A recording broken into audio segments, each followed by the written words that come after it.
tu veux t'envoler avec les aigles, il ne faut pas marcher avec les poules ou avec les canards. Oui, c'est étonnant de voir des personnes qui souhaitent devenir riches, qui souhaitent devenir milliardaires en dollars, millionnaires en dollars, mais qui continuent à fréquenter des personnes qui rêvent petit. Salomon a consulté des personnes peu communes pour réaliser son grand rêve. Si vous avez bien suivi la première vidéo, le premier secret du roi Salomon, si vous avez fait l'exercice, alors vous allez comprendre la suite. Mais si tu n'as pas encore regardé la vidéo dans laquelle je partageais le premier secret du roi Salomon, va checker rapidement dans la playlist, tu vas voir le secret numéro 1 qui a permis au roi Salomon de devenir l'homme le plus riche de tout le temps.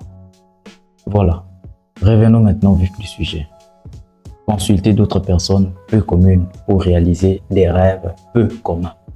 Ah oui, il y a un adage qui dit que si tu veux voler avec les aigles, si tu veux t'envoler avec les aigles, il ne faut pas marcher avec les poules ou avec les canards. Oui, c'est étonnant de voir des personnes qui souhaitent devenir riches, qui souhaitent devenir milliardaires en dollars, millionnaires en dollars, mais qui continuent à fréquenter des personnes qui rêvent petit. Parce que O.G. Mandino a dit, je répète encore cela, le plus grand crime de tout le temps, c'est de rêver petit. Alors, si toi tu rêves grand et que tu t'entoures des personnes qui rêvent petit, quelle sera la conclusion? Quelle sera la conséquence? Ces personnes vont te décourager. Ces personnes te diront des choses qui feront en sorte que, au fil du temps, tu puisses perdre ta confiance en toi. Qui feront en sorte que tu puisses abandonner ton rêve. Qui feront en sorte que tu puisses les rejoindre dans leur manière de penser. Qui est de penser petit, qui est de rêver petit, qui est de n'avoir aucune motivation pour réaliser de grandes choses. Et parlant de ces personnes qui n'ont pas de motivation, je vous recommande aujourd'hui un grand livre, un puissant livre qui vous aidera à développer ou à implémenter votre motivation pour aller grimper le marche ou les échelons du succès. Ce grand livre, c'est « Je suis Kunta, battez-vous pour votre liberté financière » écrit par Ricardo Kanyama. Allez chercher ce livre. C'est un livre puissant dans lequel Ricardo Kanyama raconte l'histoire douloureuse et pénible de Kunta. Kunta qui était un jeune homme africain à la vingtaine qui, lors de l'esclavage, est allé en forêt pour couper du bois. Et c'est là qu'il était saisi par les esclavagistes. Ils l'ont capturé et ils sont allés le vendre en Amérique afin qu'il puisse commencer à travailler pour les Blancs, pour ses maîtres blancs. Et arrivé en Amérique, Kunta retrouve chez son maître d'autres esclaves noirs qui, eux, sont nés en Amérique. Ils sont nés des familles déjà esclaves. Et ces esclaves-là étaient différents de lui. Parce que lui qui venait fraîchement de l'Afrique, lui qui venait d'un système dans lequel il était libre, il vivait sa vie comme bon lui semblait, il se rendait à la forêt quand il le voulait, il partait à la pêche quand il voulait, il partait à la chasse quand il voulait, mais tout d'un coup, il se retrouve maintenant dans un système où il doit dépendre d'un maître, où il doit apprendre à exécuter des ordres donnés par un maître. Mais les autres esclaves qu'il a trouvés là-bas n'avaient pas de problème. Pour eux, c'était normal. Quand tu es né noir, tu es né pour rester esclave, pour exécuter des ordres d'un patron. Et ils trouvaient ça normal parce qu'ils sont nés et ont grandi dans ce système-là. Dans un contexte où c'est l'homme blanc qui était le plus puissant, qui était le grand, et l'homme noir était le faible qui devait exécuter des actions, qui devait exécuter les ordres. Alors Kunta se battait toujours de toutes ses forces pour se libérer de cette situation désastreuse. Et Ricardo Kanyama fait un parallélisme avec la vie des employés aujourd'hui qui dépendent totalement d'un patron, qui dépendent totalement de leur seul salaire. Voilà. Si vous n'avez qu'une seule source de revenus, qui est votre salaire, j'ai une mauvaise nouvelle pour vous, c'est que vous courez un grand risque. Parce qu'un jour, si votre patron te licencie ou te remercie, pour utiliser une expression polie, on dit te remercier. Mais les jours où le patron va mettre fin à ton emploi, c'est ces jours-là que tu vas te rendre compte que ton salaire n'était pas une sécurité.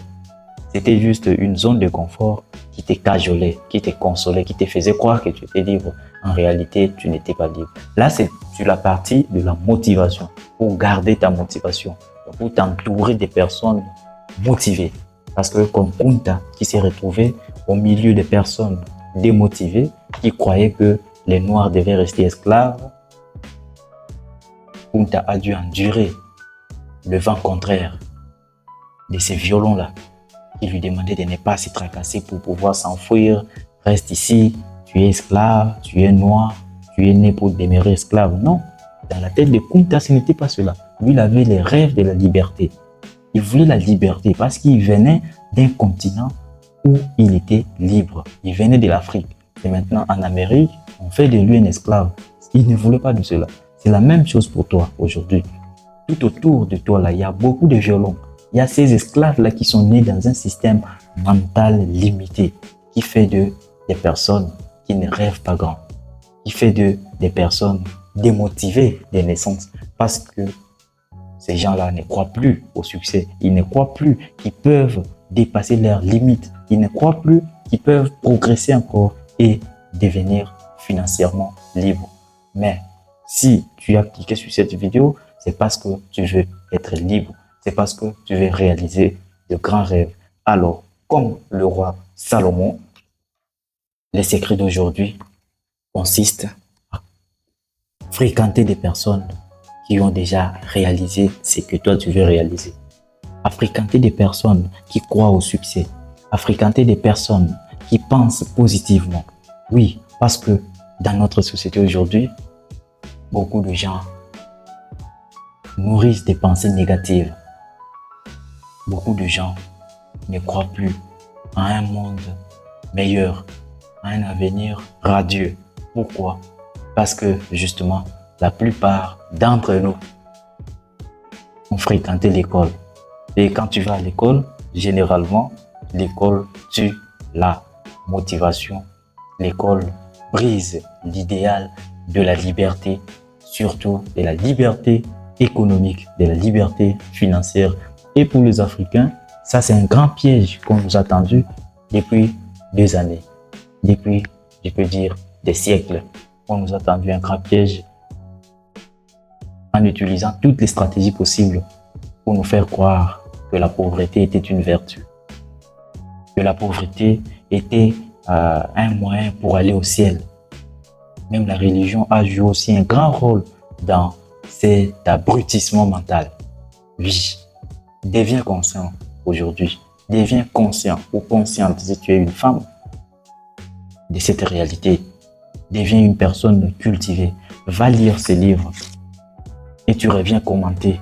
Tu reviens dire ce que ces livres t'auront appris. Si tu ne trouves pas la version papier, tu peux aller sur YouTube, taper là-bas, je suis Kunta, et tu vas suivre la version audio du début à la fin et commencer à appliquer l'idéal de la liberté financière, l'idéal de la prospérité financière. Oui, moi aussi, il fut un moment où je marchais avec des personnes qui rêvaient petit. Alors qu'au fond de moi, je nourrissais un rêve d'aller loin dans la vie. Je nourrissais un rêve de réaliser des grandes choses. Et l'un de ces rêves aujourd'hui, que j'ai découvert avec le temps, c'est de partager la connaissance avec toi depuis le pays, la ville ou le continent où tu me suis aujourd'hui. Parce que quand j'ai marché encore avec ce gens-là, avec ses amis, je n'avais pas l'intention de pouvoir partager un jour ma connaissance sur YouTube devant le monde entier. Mais quand j'ai commencé à fréquenter des personnes comme celle-ci, les auteurs de ces genres de livres, genre de livre, ma manière de penser a totalement changé. Et désormais, je deviens citoyen du monde.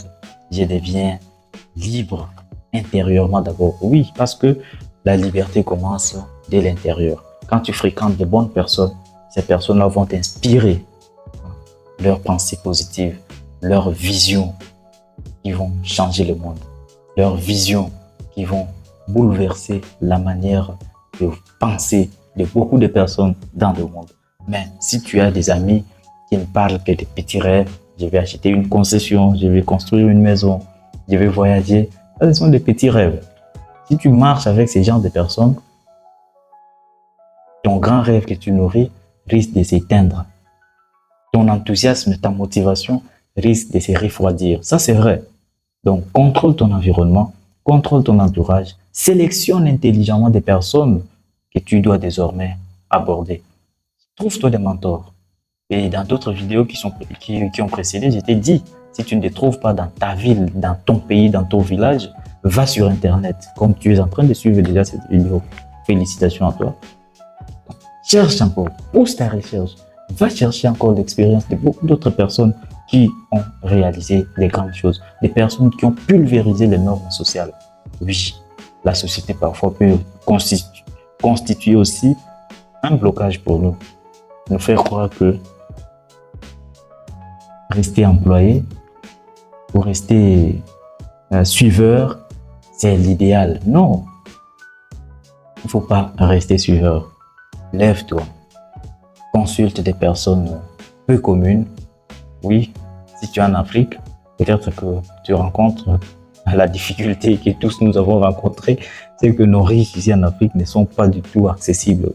Maintenant, les choses commencent quand même à changer. Oui, il y a des coachs un peu partout qui sont accessibles, mais les riches des années 1960, 1950, 1990, 1990 pour ceux qui ont le système français, parce que moi j'ai étudié dans un système belge, on parlait de 1990, donc 1990. Eux, ils ne partageaient pas leur expérience. Ils devenaient riches et se taisaient. Ils se taisaient, ils savouraient leur vie, leur richesse en silence. Mais aujourd'hui, nous savons que les riches africains deviennent généreux. Les nouveaux riches, les bons riches d'ailleurs, deviennent généreux et ils reviennent vers nous pour nous inspirer. Toi aussi, va aborder ces genres de personnes qui vont t'inspirer, qui vont faire en sorte que tu puisses changer ton état d'esprit, qui vont faire en sorte que tu puisses commencer à voir grand. Un autre livre que je te conseille aussi, c'est La magie de voir grand. Oui, va chercher ce livre, tu peux le télécharger, tout comme tu peux aller acheter la version papier. La magie de voir grand, c'est un livre qui va pousser tes limites psychologiques, mentales, et qui va te donner l'enthousiasme et la puissance d'aller de l'avant, de réaliser des choses que ceux qui sont autour de toi considèrent comme des choses impossibles. Désormais, efface de ton vocabulaire les mots impossibles. Tout est possible à celui qui croit. Comme l'a dit Jésus-Christ lui-même, tout est possible. Donc, crois en toi, crois en ton succès, crois en ta prospérité et tu le réaliseras, tu les obtiendras. Merci beaucoup. C'était Jean Mardoché Mbessamba. Merci. À la prochaine.